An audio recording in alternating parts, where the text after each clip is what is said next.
Welcome to the show, man. Friday. I'm feeling good. I just saw Austin Jackson might be available to go Sunday, baby. Let's go. Let's go, And baby. it's Let's one go. day after the Dolphins were in all of the In the Hunt graphics. I mean, things are starting to turn. They were in all the In the Hunt graphics yesterday. We got football coming up at 3 p.m. My FIU Panthers, a women's basketball team, just won a game. I was on the call on. I mean, who wouldn't want to sign in on a Friday, the day after Thanksgiving, to do a show? Appel's got some Winter Classic merch. That hat is fire, man. Yeah, right. A little. Does that have the new? Oh, so it's the traditional leaping cat. It's a traditional one. I think it's like a hat version of the one that's on the jersey. So it's really? Yeah. Oh yeah, you're right. Yeah, it looks good there. Yeah. It looks good in better lighting, in regular lighting, than it did in the promo video. You were at the arena earlier in the week when the Panthers played the Flyers. Was that Wednesday? Oh, I was. Yeah. I want to talk to you about. We have so much to get to today. I know it's an abbreviated show. Hoch told me he might sign on Wednesday, but I guess I guess he's not. I didn't even text him. So I texted him this morning and I said, "Hey, I heard a rumor that you were going to pop onto the show at some point today." And let me read you his response. Okay, I didn't text him because it's his day off, even though technically it's my day off. And I had another job this morning. I was on the call on ESPN Plus, but I said, "Hey, Jimmy is going into the studio. Appel is signing on to do the show. He's doing 4 hours, 2 hours with Marcos and 2 hours with us. I'm not going to leave these two guys alone. These are my guys. I'm gonna log in. I'll do the show from my humble abode in Kendall. You know, I've got tremendous work ethic. A little pat on my own back. Go ahead. What did Hoch say?" So I said, "I heard a rumor you may be popping on the show today." He goes, "The rumor is unfounded as I did not even bring my laptop. I had intent. I just forgot it upon departure." I said, "It's the thought that counts." Isn't that like Appel as a younger person? And by the way, I'm not doing the thing where I'm calling Hoch old. He's just older than us. Right. Would you ever forget your laptop? No. And like, I have a computer bag that I bring on every trip. Obviously, I travel mostly for work, but like in the off chance that something happens and I need to do something on my laptop, I have it. It's just there is like, it's a safety net. I don't feel comfortable. You know, we talk about that with the phones where like, if you don't have your phone on you, you panic. When I travel, if I don't bring my laptop, I feel like I'm naked. Yeah. And it's not even a Hoch thing. Like, people just don't use their laptops the way that we use them, unless it's like a work laptop and you're constantly plugged in. But I take my laptop. I'm constantly doing something. I'm constantly on my laptop doing something. So that's crazy that he just, and I believe it. Like, he probably just had all the intent in the world to have his laptop on him, and he forgot.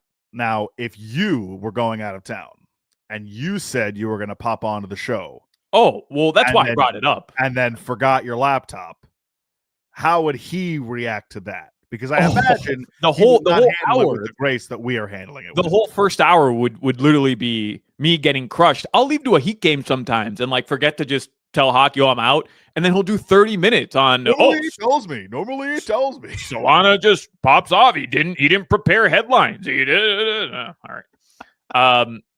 So what I wanted to say was that you were at the Panthers game, and I want to get into what's going on with the Panthers, because from what I understand, the Flyers aren't very good, but every time they play the Panthers, they look like the best team in the NHL. But speaking of the Winter Classic merch, do they have that on sale at the Emirates Bank Arena already? Yeah, they have everything on sale at the practice facility in Fort Lauderdale, and they also have it at the arena at Pantherland as well. And I'm not going to say how much I spent, but I bought 3 things, and it was a lot of money for only 3 things. Yeah, you're a sucker for just like expensive merchandise. I like special occasion things. You're bougie as hell when it comes to your clothing. Like bougie, and I'm pretty bougie, but you know, you're a Lululemon guy, a Travis Matthew guy, and then the Panthers. And I'm guilty of this too, but you know, I got the discount with the Heat, so I get 30% off everything. But when the Heat drop like some fire stuff, I gotta get it. I just have to. You do the same thing as well with the Florida Panthers. Like, they drop merch, you're getting it every time. Absolutely. I mean, I bought both reverse retro jerseys. I bought Winter Classic jerseys. I mean, how many times are the Florida Panthers going to be playing in a Winter Classic? How do I not buy every single peach of wow, every single No, peach. you buy peaches. Yeah, you buy peaches. Every time you go to Publix, you buy all the peaches. And Pantherland.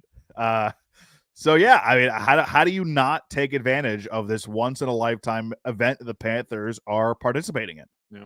No, I'm with you. I'm stoked to get the chance to go to the Winter Classic this year. I cannot wait. We've got NFL football coming up. Eagles, Chicago Bears. Good game. Both teams are 8-3. You wouldn't have guessed that coming into the season.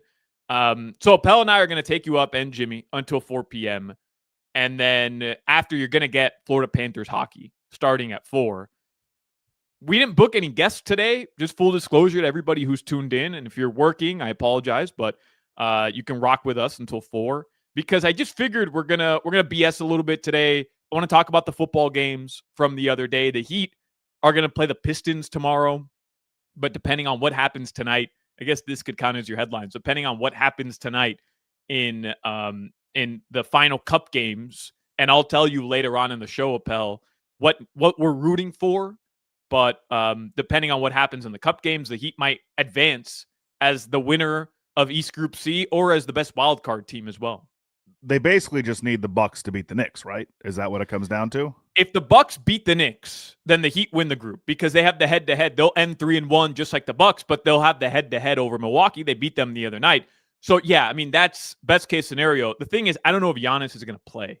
Right. So, I mean, that is key here. And this has massive implications. It's a massive tournament, and I hope the Heat advance. Yeah, I mean, we don't have to do this. I don't know what your feelings are towards the NBA Cup. Me and Hoch, before you joined us on our last show on Wednesday, we debated it. I think he was just trolling me, and it worked. Oh, that's your entire show, though. Yeah, and it worked. It worked. He got me. He got me a hook, line, and sinker. I'm just looking to see here if Giannis is going to play. Yeah, USA Today. Is Giannis Antetokounmpo? This is the headline. Is Giannis Antetokounmpo going to play? Look at the latest, right? So then you click, and then I've got to scroll all the way down for a maybe. So all right, there's no update there. I couldn't have made it. That's clickbait to the highest degree, right there. Yeah, USA Today always gets me, man. Damn. Please. So basically, yeah. If the Bucks beat the Knicks, then you're in. The thing is, if the Bucks don't beat the Knicks, there's still a chance for the Heat to make it as the best wild card team, the best second place finish in the Eastern Conference. But that's where it gets tricky, depending on who wins elsewhere, who wins. Like the Pistons are playing tonight. It could come down to them in Orlando. They play Orlando in Detroit tonight, and then they come down to Miami tomorrow. So it gets a little bit more complicated after that. My only thing with the NBA Cup is the incentive of, if the Heat win or whoever wins, they all make extra money. For me as a fan, that does nothing for me. Like, great for them, but that doesn't add any stakes for me. It's just for me, it's just a competitive thing where, like, I want to see the Heat win. That's all. Oh, I get you. Yeah. I mean, some people just aren't bought in. Like, I get it. But I do think, I don't want to do this again, but I just think there's value to playing games that are meaningful. That's all. I just think there's value to playing games, and it answers what a lot of people are upset about, which is the fact that the NBA players don't care about, regular season games in November and December. So that's why I bought in. I like it. I like the idea of just giving you something extra. Why not? Giving you something a little bit extra in the middle of the season. I think that's actually an apt point about this particular Heat team post Jimmy Butler, that outside of Bam and Tyler Hero and Wiggins, obviously, like, who are the guys that really have a lot of experience in games that have real stakes to them, whether they're quote unquote made up or not. Like, there are stakes to it that they are going to have to play well and meet. So for that, like, I think it's good for the Heat to experience that as a group. Yeah, no, I mean, can you win quote unquote important games earlier in the season? And if you can, you develop some a little camaraderie late in games. Overall, I love what the Heat have done In terms of their offense, obviously everybody loves that. But also last year they were below 500, 19-22 overall on their home floor. This year they're 9-1 after beating Milwaukee the other day. I think they average what, like 307 points per game? Literally. And Appel, they're winning clutch games. They didn't do that a year ago. They sucked. They were blowing double-digit leads like it was nobody's business. And this season, they're winning clutch games. Those things to me matter, especially if you feel like the East is wide open, which I do. So what is up with the Panthers? Like what's going on? By the way, your headlines are brought to you by Doral Hyundai, home of the Pricito. Our lowest price, visit us at Doral Hyundai or DoralHyundai.com. So if you think back to the last couple of years, for whatever reason, there's like always like a couple teams that just seem to have the Panthers number. And the Flyers this year and last year a little bit, they've just kind of been that team. Wednesday night was the first period was really, really good. Really good.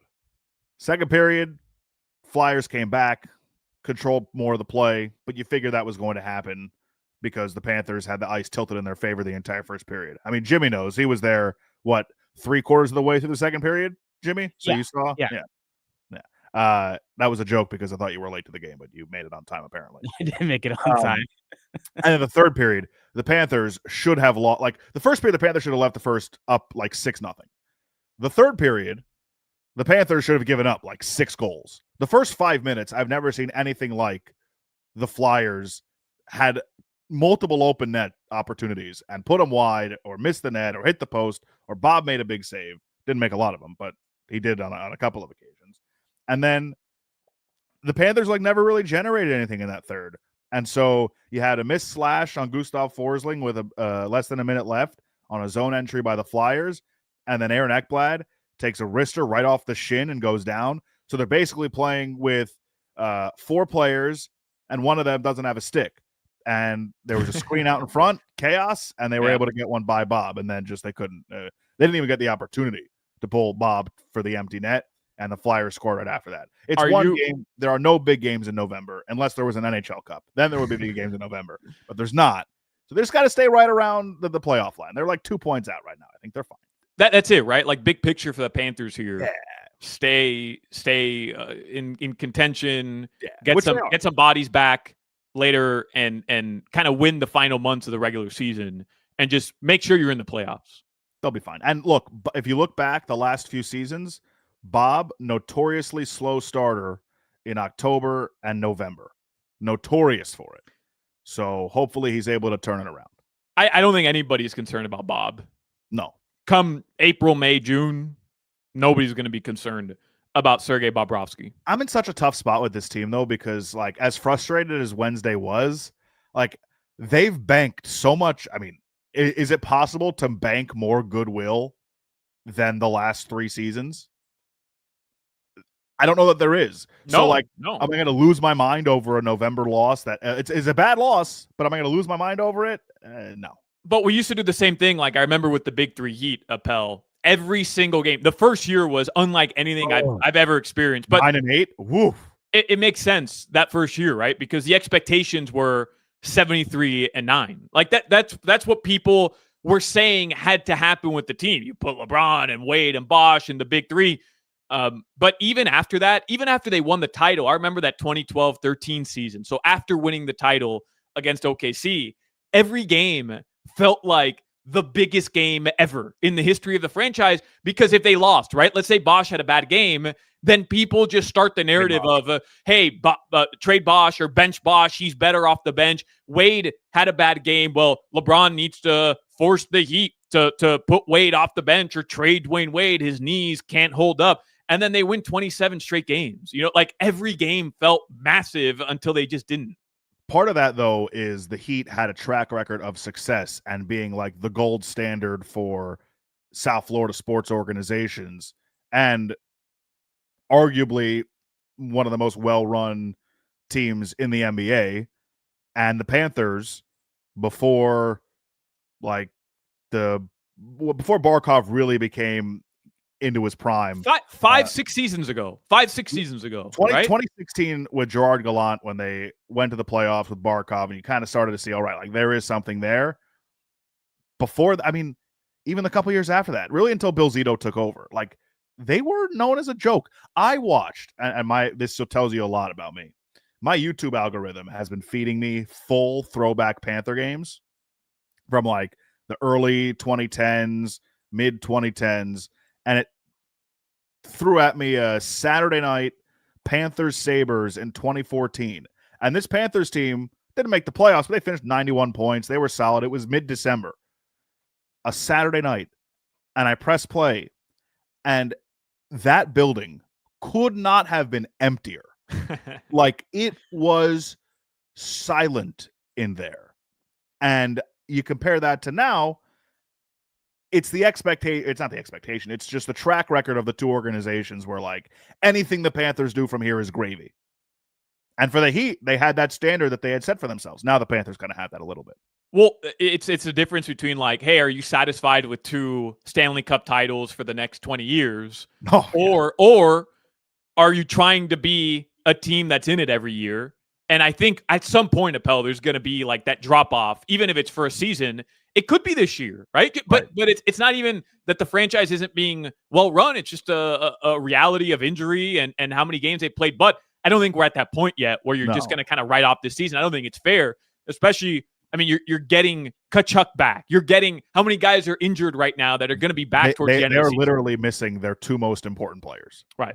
Like, facts. Like Barkov and Kachuk, they're 2 most important players. And I don't know if Barkey's going to be healthy enough to come back, but Kachuk will be. And then, hey, you never know. I mean, Barkov's doing like yoga out in parks, shirtless. Like maybe he's trending towards being back earlier than expected. I have heard things that the team is. I mean, and Spo. I mean, really let the cat out of the bag during training camp when he met with Barkov. But his timeline might have been off on that. But there are people that are convinced, if and when they make the playoffs, that he will be back. So we'll see. So we do have a Panthers game tonight. Again, you'll hear that on FM 104.3 WQAM at 4:00. Thank you, Jimmy. And we have the Dolphins playing against the Saints on the other side. We'll wrap up headlines here. On the other side, I have a list of 5 Dolphins questions, courtesy of Dolphins Wire, that need to be answered for the remainder of the season. Down the final, we have 6 games left, Appel, 7 weeks, 6 games. 5 games, depending on if you've had your bye or not. It's 5 or 6 games, depending. Right. Yeah. So we'll go over that list. But how about these games yesterday in the NFL, Appel? I don't know which one kind of stood out to you the most. I'll just start at the very top. Jordan Love and the Green Bay Packers. I don't want to get too deep into it, but I was impressed as hell watching them play with the Lions. I think the Lions are legit. That's not a hot take, but I genuinely, I'm buying the Lions this year. And I don't know, that game made me second guess that. And I was out. I was selling the Packers being any sort of contender. And all of a sudden, I'm buying Jordan Love and the Packers contending in a playoff game. They have a really good defense. But with Detroit, you have to remember, they played that entire game without Amon-Ra St. Brown. Yeah. They're without Sam Laporta. They're a little bit banged up on the offensive line. So that certainly affected them. They're a little bit banged up on defense as well. But that is an incredibly impressive performance by Green Bay going on the road. Big time. To Detroit. They've beaten Detroit twice this year. Remember in the opener, they shut them down in Green Bay? And did it again yesterday. And every time you felt like Detroit was going to punch back, Green Bay was like, just get away. Like, enough of you. Enough. And obviously everybody's talking about Man Campbell going for it down 10 on 4th and 3. And I'm conflicted because the play was there to be made. Jameson Williams makes that catch probably 9 times out of 10. Jared Goff makes a better throw 9 times out of 10. But at the same time, like, you're in the 4th quarter, make it a 1-score game. Yeah. I just don't understand it. Like, and I like Dan Campbell. I like the strategy that he typically is more aggressive. And I like that, right? Like, I like the ballsy head coach, but he's always ballsy. And sometimes you just have to be it's not even conservative. You just have to be reserved. You have to be smart at times to give your team a chance. He went for it earlier in the game as well, Pell. He went for it earlier. I don't remember if it was the second quarter or maybe it was the third quarter, where they're at around midfield and he's going for it on fourth down. And you're just kind of like, why? Just punt the ball. It's a one-score game. And I understand what the numbers might say, and I'm stealing this take from Bart Scott, who I'm not normally, don't tell him I said this. Hopefully he's not listening. Not normally the biggest fan of Bart Scott, but I thought he made a good point on Get Up this morning when he's like, you don't have Sam Laporta. You don't have Amon-Ra St. Brown. Right. I know what the numbers say, but those are two pretty big pieces that you're missing that change a heck of a lot. So. No, I'm with you. Somebody writes to us on our text line or on our chat here. A lot of big games this weekend for Miami. Trust me, we're going to talk a lot about the Hurricanes in the 3:00 hour. Hurricanes play Pitt tomorrow. Gino Torretta, he kind of worried me about this Pitt team. He was on with us on Tuesday, and he was telling us about Pitt's quarterback, how good their pass rush is as well. And I don't know if you've seen the weather for tomorrow's game. It'll be a noon kickoff. You can listen to the game here. It's going to be a high of 35 in Pittsburgh tomorrow for this game. And it's not like the Hurricanes don't have a history of being in a similar spot. Mm-hmm. The last time they were flirting with 10 wins, I know last year, but the last time before the Cristobal era that they were in a position like this, they went to Pittsburgh. I called the game, 2017. Kenny Pickett, true freshman, beat Malik Rozier, Braxton Berrios, and the Hurricanes the last week of the season, and that was pretty much all she wrote. Like, that was a big, big loss for Miami because at that point, they could conceivably had lost the ACC championship game to Clemson, which they did, but still gotten an at-large bid to the college football playoff. Once they lost that Pitt game, it was done. Yeah, because it was still 4 teams. I remember Miami was a top 3 team. They were in the top 3 going into that game. They ended up losing to Pitt, and it was done. It was over. Yeah. And they don't end up in the ACC title game that season either. That was the year they beat Notre Dame, the Trajan Bandy pick 6. Who played in the ACC title game that year? Why am I misremembering that? Was it Pitt? What did it end up being Pitt? I'm looking. I believe what was that? I believe it was Pitt. Was it? No, Pitt? it was Miami. They lost 38-3 to Clemson. Yeah, that's the year they lost to Clemson. Yeah. Well, anyways, Miami at Pitt tomorrow. We'll talk more about it coming up, and then the Dolphins are going to play the Saints. You got the Heat tomorrow, but today Panthers and Calgary Flames. We'll get into the Cowboys Chiefs as well. Bengals Ravens. I think that surprised a lot of people, and we'll have a game to keep an eye on with the Eagles and the Chicago Bears as well. I want to find out what Jimmy and Appel did for Thanksgiving.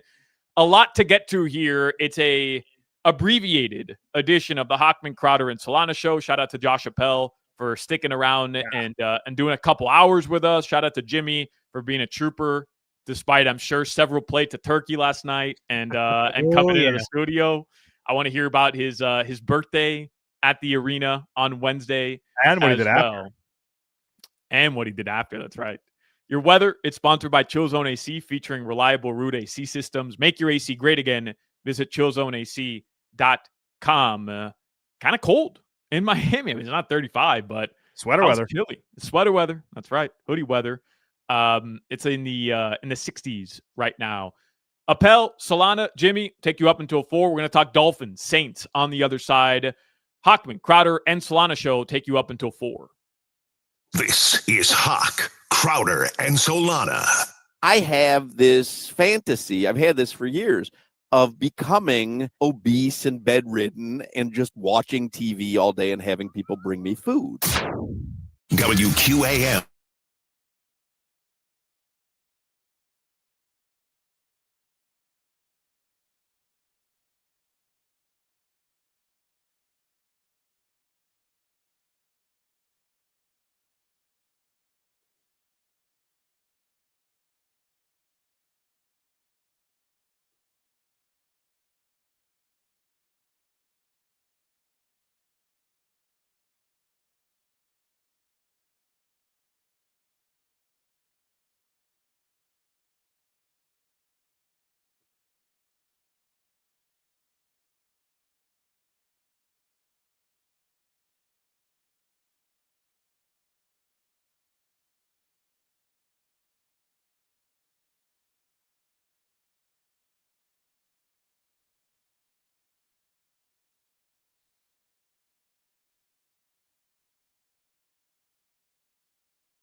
Dale mambo, dale mambo. Son cosas que pasan en el barrio fino. Esta noche contigo la pasé bien. Oh, pero yo me enteré que te debes alguien. Yeah, y tú fallaste. It's a Black Friday special. Appel, you doing any Black Friday shopping? Like, or I guess it doesn't even count anymore, right? Because everybody just buys everything online. It's a different vibe than it was like 15 years ago. I did all of my shopping at the Panthers store for Black Friday earlier this week. There are very little funds left to do any other kind of shopping after when I dropped at the team store. I guess it helps when your wife is a big Panthers fan. Like if I showed up with only Heat or Panthers or like sports team gear at the Solana Christmas or Hanukkah, that would not be good. That would not fly at the Solana household. It just wouldn't. Now, well, look, we've got a baby on the way in a couple weeks, right. and we're that's a present in and of itself. That is very true. What about you, Jimmy? You do any Black Friday shopping? You've done anything? Maybe you're waiting for Cyber Monday deals to kick in. Not yet. I mean, I've gotten a few things, but I haven't gotten everything yet. Okay, so what have you gotten, Jimmy? Let's hear it. When you say you've gotten a few things, I want to know. Well, I can't really say it on the air because they're gifts for people in my family, so I can't really reveal that on the air. Any more Costco hats? All right. No more Costco hats for now. Jimmy found this one Adidas hat, like a normal just ball cap, and he literally is bought at Costco for like, what was it, $15, $17, Jimmy? How much was it? Yeah, like $16 each. Yeah, and he has bought one of those hats. He's gone back and bought one in every color. He could match his Adidas Costco hat with every T-shirt that he has in his closet. Hey, they were not going to restock, so I had to get them while they're there. I feel like they would have restocked, Jimmy. I feel like you would have been fine finding just a generic hat. No, because they have an asterisk on the price tag. When in Costco, when there's an asterisk, that means they're not going to restock it. We call Jimmy Menthols. Some people call him Jimbo Swishers. Really, you should be Kirkland Jimmy, because he knows everything about Costco. This is spoken like a true 40-year-old here. I mean, he sounds every bit of the Big 40. He does. Yeah, leaning into the age. Perfect. All right, so let's get into this Dolphins game, Appel. You had told us earlier in the week about the Saints. They're going to be an annoying team. Yeah, like Dolphins fans are going to be surprised at how annoying the Saints are to play. Doesn't mean they're good, but they're just an annoying team to have to go up against. We'll talk a little bit about the game. I'll get you the updated line in a second. And there was some good news we talked about during headlines. Looks like Austin Jackson is going to end up playing. Darren Waller might be back. The Dolphins, Appel, for the most part, are as healthy as they're going to be all season coming off this bye week. Yeah, and it's coming at just the right time. I mean, they got to take care of business against the Saints and the Jets. Big Monday night game against Mason Rudolph potentially and the Steelers. Are we going to look at a 7-7 team going to that Bengal game? Could you imagine the Dolphins rattling off? So they've won 2 straight. They win the next 3. They'd win 5 straight to get to 7-7. And then you got to beat. It's Tua, Joe Burrow. Like the storylines are just. And give me that. Give me that. Bad teams are bad teams for a reason. But we're going to look back at that Patriots game, a Charger game, the Panther game, all the ones they blew and had leads late at the beginning of the season and be like, well, you had to climb out of that hole because you weren't a very good team to begin with. And if they were in the category of being what we had hoped, we wouldn't be having the conversation about them blowing all of those games. It is funny, though, right, Appel? Because we could make the case. You could go through some of the games that they lost. Forget the Colts game. They were dominated from start to finish. Yeah. But you could make the case some of the games that they lost, 1-score games. They had a chance to go to Buffalo and beat Buffalo on the road earlier this season until Tua threw that interception. But you take a split with Buffalo. No, for sure. But I'm just saying, like, you could do that with a lot of these losses. Sure. At home against New England. If Devon Achane's toe was half an inch smaller, they win that game. They don't end up losing it. Special teams as well. Like, you look back and we think we knew that the Dolphins were just bad overall, and they are. I'm not making the case otherwise. But there are games where you can look at and say, one mental mistake here, one less running into the punter here or running into the kicker here, and the Dolphins are sitting in a spot where they're actually not just an in the hunt team, but they're battling for a legitimate spot in the wild card. That just shows you how small the margin here is, right? Yeah. Because if they win one or two of those games, McDaniel's seat isn't likely as hot. For sure. Even though I think that if they finish the season strong, like they're indicating, like, look, if they lose to the Saints and or they lose to the Jets these next 2 weeks, he's probably as good as gone. But if they're still in the hunt graphic and they close out the season strong, you're looking at Mike McDaniel on the Dolphins sideline again next year. Yeah, well, I think he's as good as gone either way, personally, but a lot of people don't, which is a perfect segue into what I wanted to get to this segment. On DolphinsWire.com, Adam Stites, who writes for Dolphins Wire, he had an article earlier this morning, a couple days ago, that he writes 5 Dolphins questions to be answered the remainder of the season. And he starts with, hey, barring a miracle, the Dolphins won't make the playoffs this season. But the first thing that he points out that has to be answered is Mike McDaniel, the Dolphins coach beyond 2025. He says when the Dolphins fired Chris Greer, it was a relative surprise that McDaniel also wasn't sent packing. The team was 2-7 at the time and fresh off that ugly loss to the Baltimore Ravens. But credit to McDaniel and the Dolphins, the team hasn't quit. And he goes on to say over the next month, Dolphins owner Stephen Ross has to figure out what he's going to do with his head coach. It is one thing that continues to loom over this team. If they do win the next 2, Appel, and I don't think it would surprise anybody if they didn't, but if they do win the next 2, and then they get a Monday Night Football win to get to 7-7, the feeling is going to be McDaniel saved his ass. For sure. Doesn't even matter what happens after that. Well, he gets to 7-7. The feeling, in my opinion, that saves his job for Stephen Ross. And I don't think it should. I'm not telling you I want him to have the job here next year. I want to I'm sticking to this. I want a clean slate, fresh start, complete fresh start. But for the question that needs to be answered of what does he need to do to convince Stephen Ross, the most patient man in the history of this town, yeah, I think it's get this team to 7-7 and give them a legitimate shot down the final stretch of the 3 games to make the playoffs. If they get to 7-7 though, and then they lose to the Bengals at home on Sunday Night Football, they lose to the Bucs at home, and then they lose. I mean, look, you could be looking at a Week 18 game at New England where the Patriots aren't playing for anything, and you get right. Tommy DeVito starting a quarterback for the Patriots. But if they get to 7-7 and then finish 8-9 again, and they lose the 2 important games, they beat Tommy DeVito hypothetically, I don't know if that saves his job.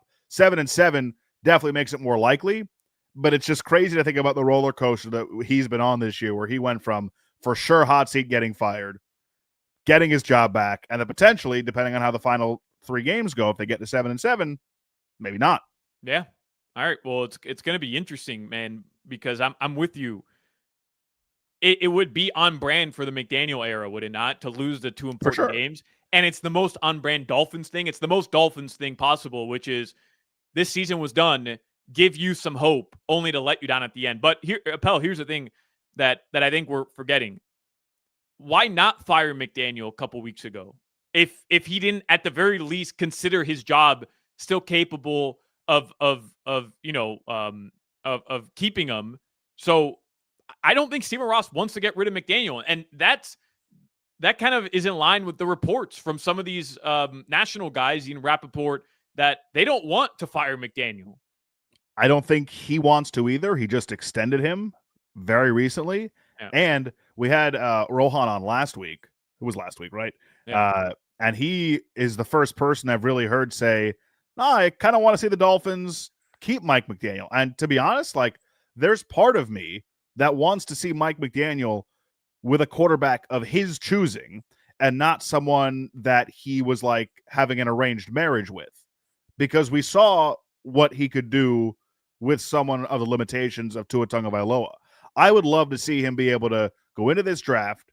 I don't know if they have the ammo. I don't think they do to trade up, because with the way the season's trending, they're not going to draft as high anymore. But like, I would love to see him handpick a quarterback and try and develop that player.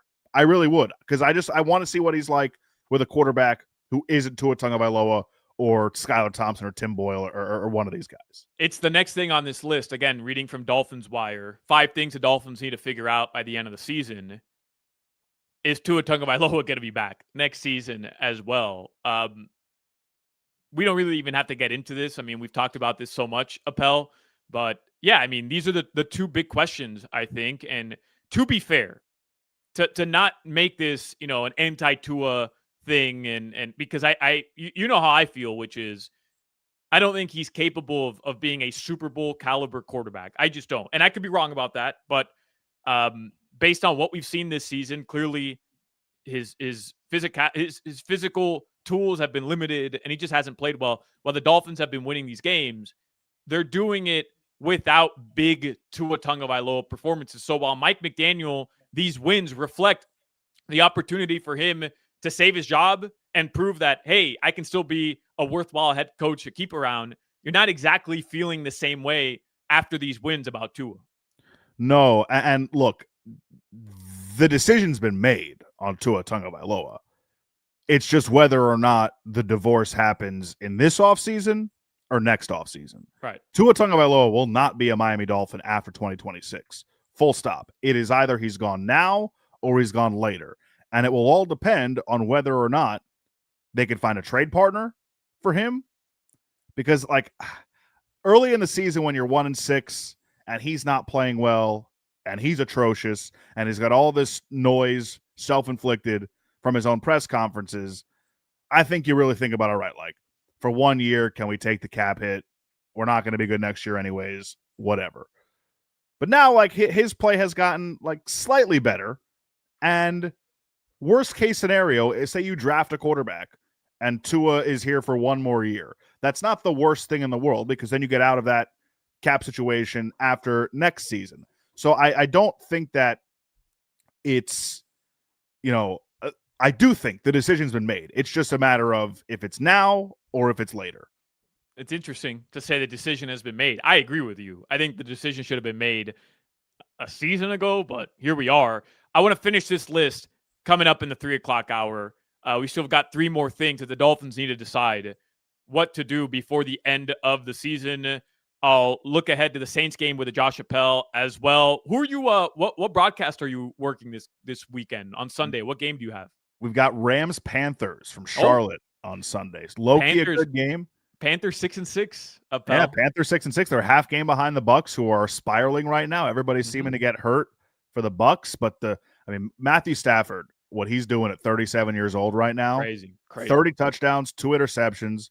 They're one of the best offenses in the league over the last handful of games. Puka Nacua, Devontae Adams, and their defense. I said on the show, by the way, what was it, on Thursday? No, Wednesday, when I came on for when you were going to the Heat game, I said that Chris Shula was Don Shula's son, his grandson.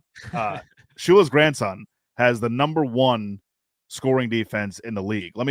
Before we go to commercial break, I found this stat to be really interesting. Yeah, and there's no way we can go to commercial break before we hear this stat. So go ahead. 100% correct. The Rams could be the first team since 1921, when the Buffalo All-Americans did it, to have the number 1 scoring D, the player who led the league in passing touchdowns, and the player who led the league in receiving touchdowns. I think that's pretty interesting. That's crazy. 1921. That is crazy. Yeah. That is crazy. 1921. They're still playing on the official grid iron. Can we have the second installment of that segment too? All right. We'll take a break here. 3:00 hour, our final hour of today is coming up. No Hoch, no Crowder. They'll be back on Monday. We'll talk a little bit about the Canes as well. Canes at Pitt. Get you updated on what the Heat are looking for tonight in the NBA Cup. A lot to get to on the Hochman, Crowder, and Solana show. You're listening to the Hoch, Crowder, and Solana show. Crowder. Hoch. Crowder. Hoch. Unk.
Final hour of the Hochman, Crowder, and Solana show on this abbreviated Black Friday.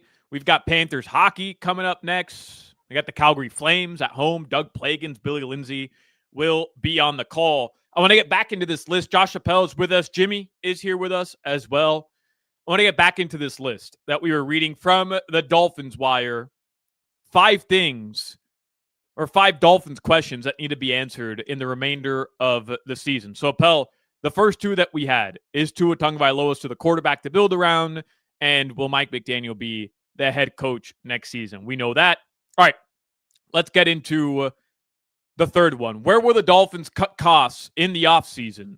We don't know the NFL salary cap there, right? But it's one pretty obvious move that'll help. Releasing Tyreek Hill is a no-brainer. Again, courtesy of the Dolphins Wire.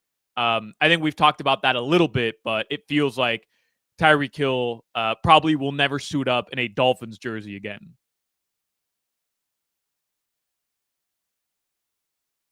No doubt. And I would imagine that guys like Bradley Chubb and Minkah Fitzpatrick might also be part of that conversation. I know the Dolphins, there was a lot of noise around those 2 players around the trade deadline, so I wouldn't be surprised if those guys are also part of this process. But yeah, this is Tyreek Hill's days as a Dolphin, unless he takes a significant discount, are over.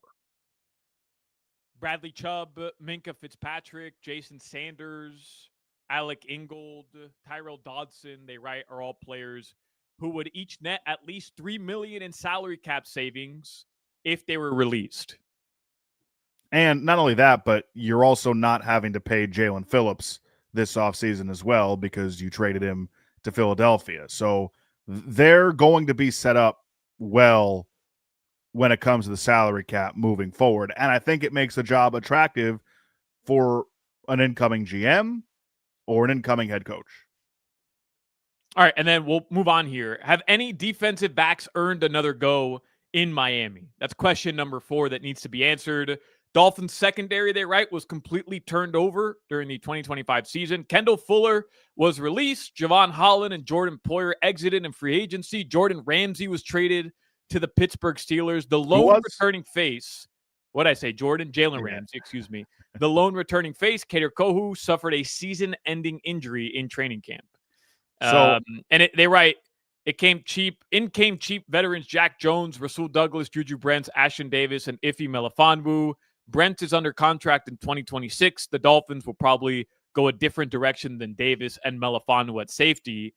It's Jones and Douglas who are the big question marks in the 2026 offseason. I would imagine Jack Jones probably won't be a Dolphin next year. I'd be interested to see if Rasul Douglas would want to come back. I think that he's played well enough this year to maybe warrant a look from teams that might be closer to contending than the Dolphins are. I think Juju Brents for sure played himself. I know it was limited time here, but played himself into having a chance next year to start at corner. And I know they really like Dante Trader, and they like, the name's escaping me, Jason Marshall, who played nickel a lot this year as well. I know they like those 2 players, and so I would imagine they'll try and open things up to give those guys a shot to win jobs next year as well. And then finally, will Anthony Weaver earn a head coaching look elsewhere? My my response to that would be no. But I guess, Appel, there's a case to be made that Weaves has turned this around. The defense, Weaves turned this around. The defense is looking better and better every single year. Every single game, excuse me. Well, they're not looking better every single year because they were good last year. They were top 10 and everything last year. Thanks, Appel. Thanks for pointing that out. That's what we do on this show. Peaches and all that stuff, I feel like he's still going to get head coaching looks this offseason, but if they retain Mike McDaniel, I don't see why you wouldn't bring Anthony Weaver back either. I think that the deficiencies on this defense have more to do with the personnel out there than Anthony Weaver. I get that, but man, the idea of next year bringing back Mike McDaniel, Tua Tagovailoa, Anthony Weaver, making 0 changes. I get it. I understand what you're saying, but the idea of doing that is just it's crazy. Like, genuinely, it's great because you hear it all the time, the definition of insanity, doing the same thing over and over again. And I don't think this is that, because you fired Chris Greer. So I think the Dolphins are going to try to usher in like a new identity and a new type of way of roster building. Whether or not it's going to be, champ, I don't know. But at the very least, like, it's not the same thing over and over again. But I mean, there has to be drastic. Doesn't there have to be drastic changes? I know Hoch loves to make this joke, but I mean, look at the Dolphins rally here at the end of the season. Maybe you bring Chris Greer back. All his guys. No, look, it's the existence that the Dolphins have been in for so many years, where at the end of the season you could be like, well, if one little thing went differently in these 3 games, we're looking at a 10-11 win team. And why would I get rid of the staff that got them to that point? We're so close. I can really taste it. So we know what Stephen Ross's MO is. You mentioned it last segment. Maybe the most loyal owner in the league right now, because it's taken 20 years for Chris Greer to lose his job. I when you put it the way you did, where you say, well, how can you run this back again next year? I do wonder if maybe it's just more attractive after 2026 in general to move on from everybody, right? Because we just talked about the Tua contract. When you can come, what's going to be more attractive to a head coaching candidate? A clean slate going into 2027, or having to deal with one more year of Tua Tagovailoa and that contract? Because another thing to keep in mind, if you look at all the hot coaching candidates that are coming out this offseason, a lot of them are defensive guys. They don't really have like that. There aren't really a lot of quarterback whisperers in this crop of head coaching candidates. So when you who's the guy that's available? Like if Jim Harbaugh becomes available, John Harbaugh. If John Harbaugh is let go, no shot. I don't buy that for a second. If they miss the playoffs, I would not be surprised. I don't think it'll happen. I think more likely that the OC gets let go, or they make a change at defensive coordinator, which could open things up for Anthony Weaver to potentially return to Baltimore. But if a guy like John Harbaugh becomes available, I think you'd have to think about Mike Tomlin if the Steelers decide to move on from him. There are certain guys that I'd say, all right, yeah, that's an upgrade over Mike McDaniel. But are you firing Mike McDaniel to hire Chris Shula? I think it'd be cool. It'd be a cool storyline, but are you firing Mike McDaniel to hire Robert Saleh? No, Joe Brady? And I don't think they can do the Chris Shula thing, man. I don't, because then I think everybody's just gonna talk about his last name rather than was it earned based off merit? And I don't know if it is or not. Number one scoring defense. No, I mean, clearly it's working, but you know what I mean? The narratives around that won't be, hey, he earned a head coaching position. It'll be they're just going with the guy that has the attractive last name that everybody in Miami's comfortable with. And I like the story. I like the idea of him rebuilding the Dolphins, but again, is it the right move? I don't know. And Bill Belichick is not that guy out on that. No. And I heard you talking to Marcos earlier about John Gruden. Let's stop. Drives me up a wall. Yeah. Do you want more 9 and 8s, 8 and 9, 7 and 10s? Then man, Spider 2Y Banana and John Gruden, that's your guy. We don't even get into the emails. I'm just talking about on-field results from this guy. One season since 2002 with more than 9 wins. And this is the guy everybody wants. But it's just funny because, look, he's great on TV, and he's great with his quarterback interviews. That stuff is great, but just people get tricked with that stuff, right? People get 100%. Fooled. They're watching him break down an offense. Hey, everybody in the NFL could break down an offense. It's what these guys do. He's just 100%. Better. He's just better at being able to describe it to you for a way for you to consume as a consumer than somebody else. But you're telling me Rex Ryan can't get in front of a board and break down the intricacies of every single play of Tua Tagovailoa? Of course he can. You're telling me, Dan Orlovsky does it. There's some guys that are really good at doing that, which is why they're on TV. And there's some guys that aren't really good at just vocalizing it. But everybody who's ever coached in the NFL can do those things. That's what they do. It's their job. Right. Hey, by the way, the Dolphins, I'm just looking at the updated line. The Dolphins are 6-point favorites at home against New Orleans. So almost a touchdown favorite. The over-under is set at 41.5. I'll look at some of the prop bets coming up on the other side. We'll take a break here. Appel, Solana, Jimmy will take you up for about 45 more minutes, and then it's Panthers hockey right here. And we really do have a lot to get to. An abbreviated show here on the 3 o'clock hour. We continue next. You're listening to the Hoch, Crowder, and Solana Show. I love Zephyr Hills. There is no Zephyr Hills. It's Zephyr Hills. We've been over this.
I'm having trouble trying to sleep.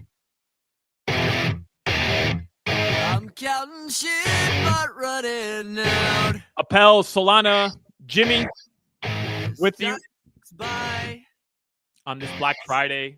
How's everybody's Thanksgiving, by the way? Appel, was it good? Phenomenal. Had some beef tenderloin, side of turkey, but tenderloin was the main attraction. I like that, man. Hell yeah, sign me up. We had a little jamon yesterday at the Solana residence. A little cornbread or corn casserole. I'm a big fan of both. Or okay, I was gonna say like the two different things. I'm a corn casserole, cornbread, same thing. And it was good. What about you, Jimmy? What I can tell you look very well nourished today. So I could tell you ate good yesterday, brother. I ate great. I had turkey, some mashed potatoes that were inside that warmer, and then when you just plopped it in there, the smoke, the steam would come out. So good. And I had some ham as well. All right.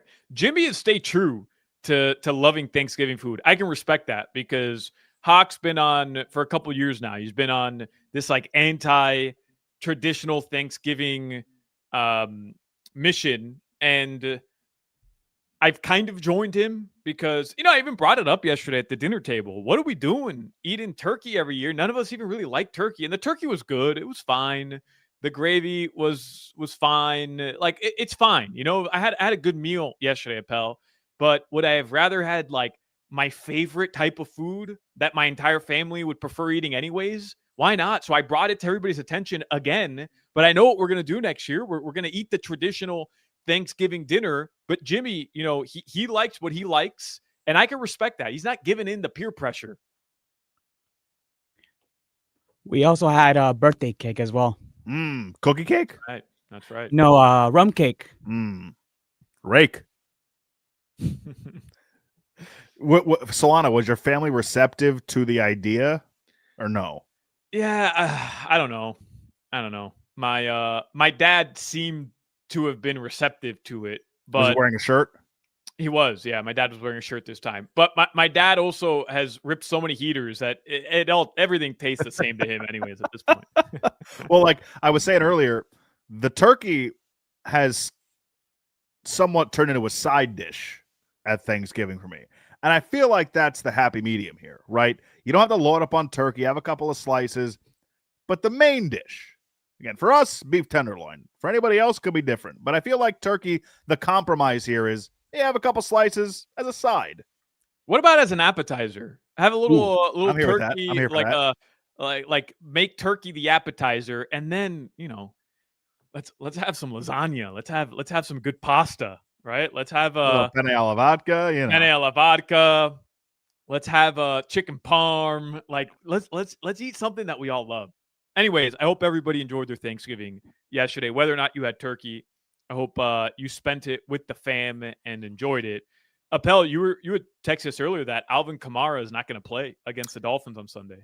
Yeah, he's out. So I did the game on Sunday that they played against Atlanta in New Orleans, and in the first quarter, Kamara, who had already been dealing with an ankle, got taken down awkwardly on a screen and banged up his knee, and he didn't return to the game. And Adam Schefter tweeted out a little while ago that he is out on Sunday against the Dolphins.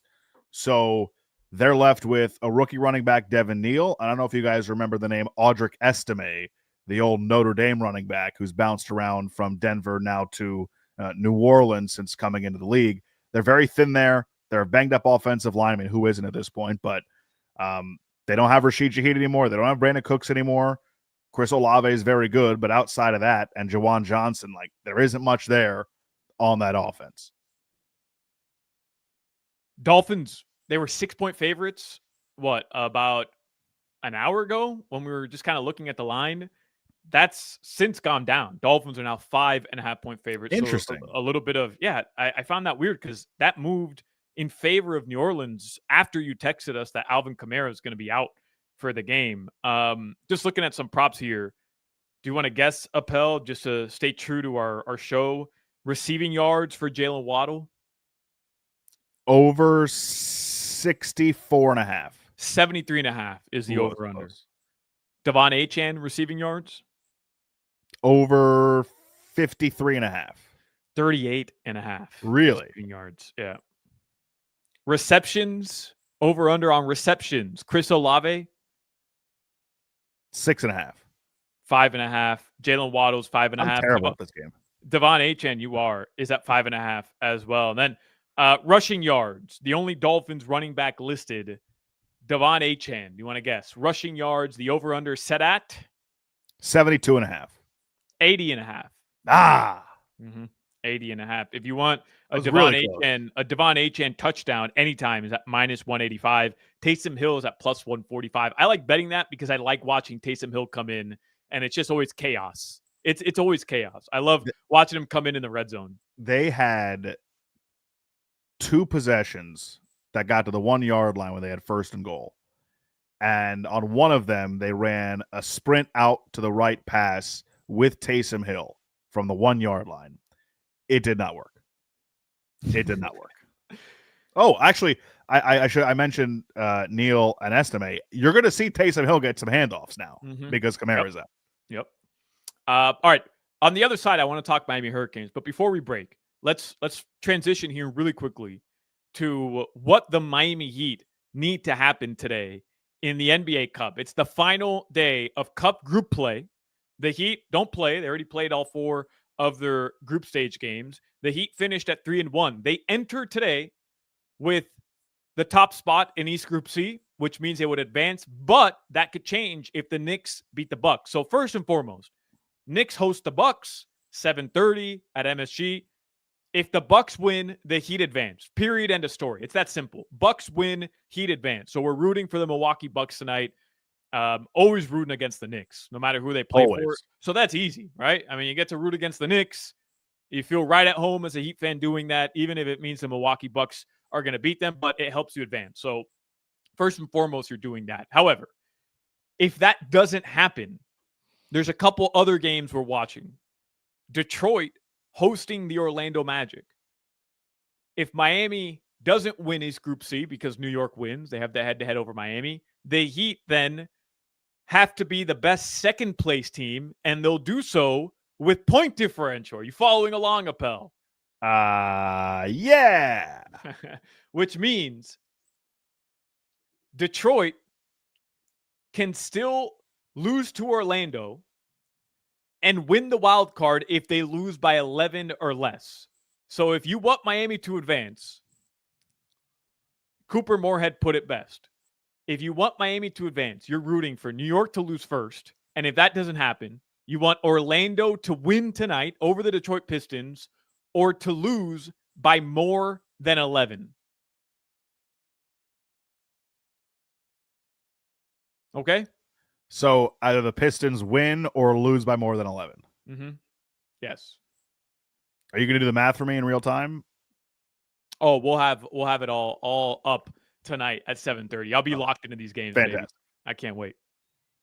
All right, so that's what you need. But really, we're all rooting for the Bucks tonight. Root for the Bucks, and then root for the Orlando Magic. That's what we're doing tonight. Let's take a break. Final segment of the show. This abbreviated Hochman, Crowder, and Solana show coming up. We're going to talk about the Hurricanes and Pitt coming up after this break with Appel, Jimmy, and Solana here on WQAM.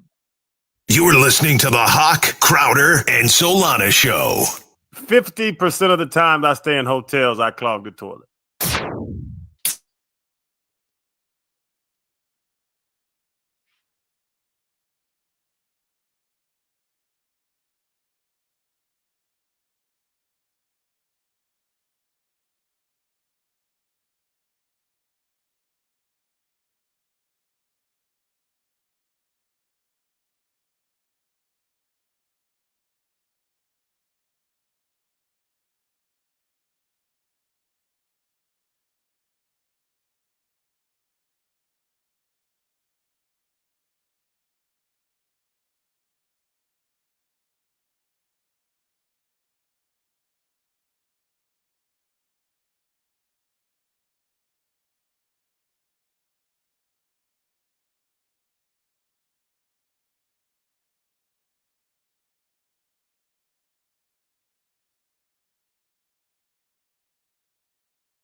Final segment of the Hochman, Crowder, and Solana show. We'll toss it off to Doug Plagans coming up in the next segment. Billy Lindsay. They'll be live at Emirates Bank Arena for the Florida Panthers and the Calgary Flames. Huberto. Are you going to that game? Are you going? I've got some prep left to do. Early AM flight tomorrow. So after we get off the air, I'm gonna finish up my charts and hang out with the wifey and watch the game. All right, I like that. Do they fly you first class when you fly with Sports USA? They don't fly me first class. However, if the upgrade is manageable, yeah, I like that. We'll partake. Heady play, pal. Heady play. Thank you. So I was just looking at 3 keys for the Miami Hurricanes at the Pittsburgh Panthers tomorrow. This is in the Miami Herald. I believe Jordan McPherson wrote this. Let me double check. I want to give him proper credit. He did. Jordan McPherson does an excellent job. And the first key is the funniest one to me in a good way. It's win. He writes, it's as simple as that. UM needs to win its final game in order to have any shot of reaching the 12-team college football playoff and keep its thin shot of reaching the ACC championship game alive. Get on the field, handle business, and do what's needed to stay in the postseason conversation. And here's why I read this, Appel, because he actually expands on some more keys. He talks about stopping the run game.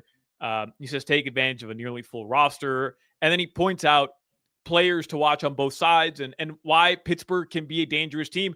We were talking earlier what Gino Torretta told us, which was their quarterback, their freshman quarterback, is very good. He's a dangerous player, and he's somebody who he loved watching a couple weeks ago when he was on the call up in Pitt. It doesn't matter, in my opinion. Like, none of that stuff matters. It doesn't matter that Pitt was picked to finish 9th in the ACC, and they've had a really good season, that they're ranked. It doesn't matter that it's 35 degrees in Pittsburgh tomorrow at kickoff or whatever the high is going to be. It could be snowing.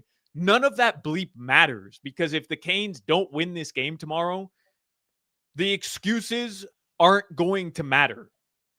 It's going to be about how the Canes fell short once again to an ACC opponent. And look, you can have one stumble, still make the college football playoff. They had 2 bad losses. Louisville, again, not a bad loss, but in the sense that Miami was a heavy favorite in that one, and they didn't win. And I don't think SMU is a bad team either, but Miami, double-digit favorite in that one as well, and couldn't come up with the victory. This is what the Canes have been trying to escape since they joined the ACC, which are just losses to ACC opponents, and they can never do that. I am curious to see if the Canes will get credit for another ranked win on the road because Pitt is ranked in the college football playoff rankings. I wonder what hoops the committee is going to jump through, where if the Canes do win this weekend, they get discredited for that. If they beat them by a wider margin than Notre Dame beat them by a couple of weeks ago, is that going to be taken into account? Another common opponent they've played? Like, this whole thing is so frustrating because then if they lose, I know that they've got the 2 losses, so it's not going to, fully play into that. But, like, would then this be considered a good loss if they lose close on the road to a ranked team in the college football playoff rankings? Yeah. Like, that's the thing about this whole thing, the whole process that, like, really blows my mind. I think that Miami is going to win on Saturday. Mason Heinschel, the freshman quarterback, is really good, as you mentioned. It's a really good Pitt team. But Miami's got better talent across the board. If they take care of the football and they continue playing the way that they have since those losses, they're going to be fine. They are. And I think they win it on Saturday. But it seems like the committee's basically saying there's nothing that they can do to get back into the top 12 once the conference championships play out. Seemingly. So I wonder, does this quality win, if they get it, not strengthen their resume? If they beat them better than Notre Dame did, does that not strengthen their resume over Notre Dame? Yeah, but if they're telling you that the win over Notre Dame doesn't matter, then they're also telling you, like, hey, nothing you do in the ACC matters to us other than going undefeated in the ACC. Right. I mean, literally, that's what they're telling you.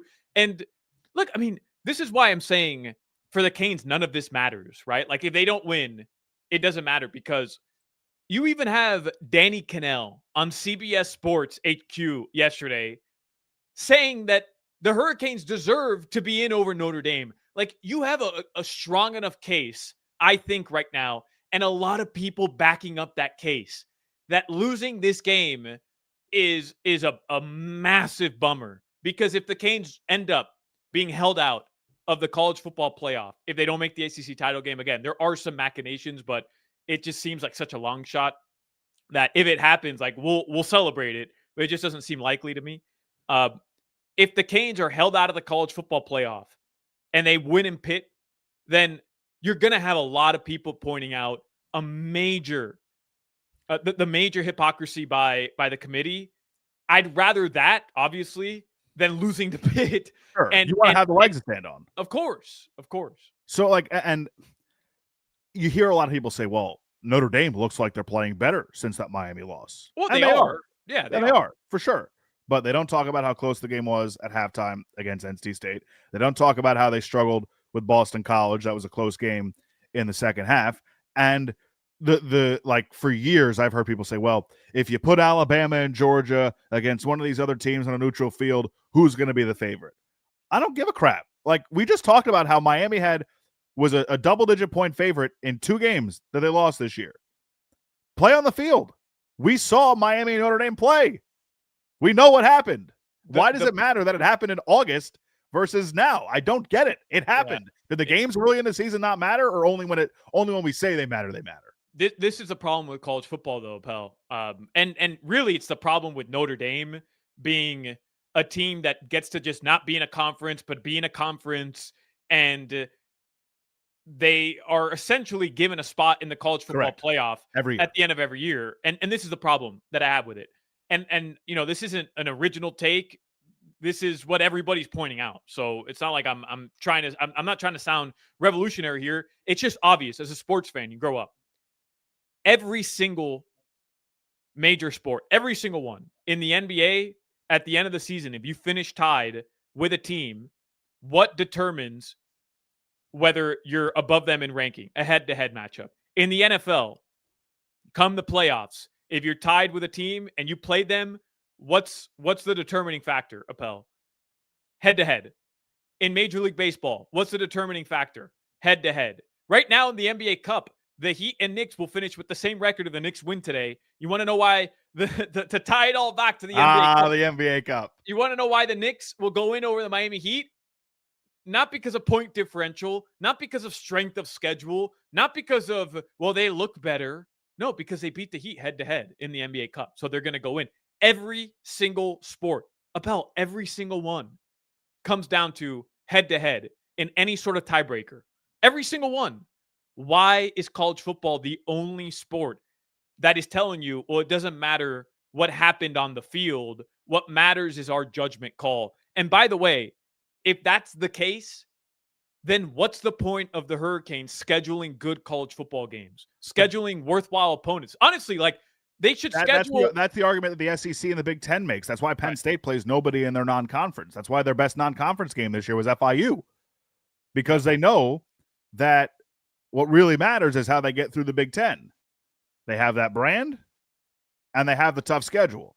So, like, for teams like Notre Dame, yeah, you kind of have to bolster that non-conference schedule. Miami, I think, still does, because if they have one stumble in the ACC, you want to be able to point back to, all right, well, we beat Florida, and we beat Notre Dame, and we beat USF. But clearly it doesn't matter. And Appel, shouldn't the committee, and I understand, like, they're representing college football playoff. I get that.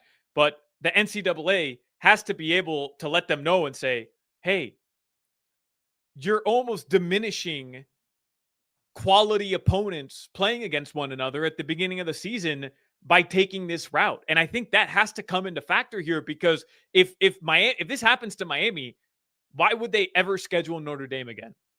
For what? The concern with the 12-team playoff was that it would devalue the regular season. Do you know what devalues the regular season? Exactly what the committee's doing by not valuing these big games. Yeah. It's not that we have more teams available to get into the college football playoff. It's that we don't even value the games they actually play. It's not because there's more teams. It's because the committee is just choosing willy-nilly which games to value and which ones not to. Again, it makes no sense that Alabama gets to skate by after their 2-score loss to a terrible Florida State team in week 1. That, for them, doesn't matter. Miami, it's one of the more impressive wins of any team that's like on the bubble here of the college football playoff. It's mind-numbing. They It just really don't, is. They, The they just committee, don't value the ACC, man. They just don't value the ACC this year. They just don't. They'll expand to 16 teams in the coming years, and that'll be where it's capped, and this won't even be an issue. But, like, I don't get the disrespect for the ACC. SMU was in the playoff last year because they won the conference. They're ranked again. Like, I don't understand. Louisville's a good team. Georgia Tech's a good team. Virginia's a good team. Like, it's okay to say these teams are good. The SEC is having a horrific year. Really bad year. But the SEC. SEC. Appel, safe travels to you as you're off to Carolina. What is that, Bank of America Stadium? Yes. Yes, safe travels to you. What are you going to do up in Carolina? You going to do anything? You going to get some what do you do in Carolina? I've been to Carolina a couple times. Like, what do you do in Carolina? I'm going to go see a Charlotte Checkers game, the AHL affiliate. No, we're not. I'm not. I'll just go get dinner with the crew and fly out on Sunday night after the game. Easy. Like, love that Charlotte's got a direct flight on American out of Fort Lauderdale. Beautiful. In on Saturday, out on Sunday night after the game. Yep. I'll always love Charlotte because when I got stuck in Asheville with Hurricane Helene last year, famously, getting to Charlotte was our literally our safe haven, and there were flights every hour out of Charlotte. It felt like the greatest city in the world at the time. Well, safe travels and have a good broadcast. Appel, 4 hours for you today. I appreciate you jumping on with us on Black Hardest Friday. I've ever worked. Yes, sir. Jimmy, you have 15 seconds here to tell me what time you arrived at the Panthers game on Wednesday. I arrived like at inside the arena like at 6:40. All right, so you made puck drop. Yes, I made puck drop. He took every bit of those 15 seconds. We parked at 6:15. All right. Well how done, Jimmy. are your pub subs? How are your pub subs in the car? Actually, we had tenders. We didn't have pub subs. Oh man. Jimmy, enjoy your weekend. Thanks for coming in on a Black Friday as well. Hoch, Crowder, and myself will be back, and Jimmy will be back on Monday. Everybody, enjoy the Panthers game coming up. Plagans, Billy Lindsay on the call, and we will enjoy your weekend. We'll talk to everybody el lunes.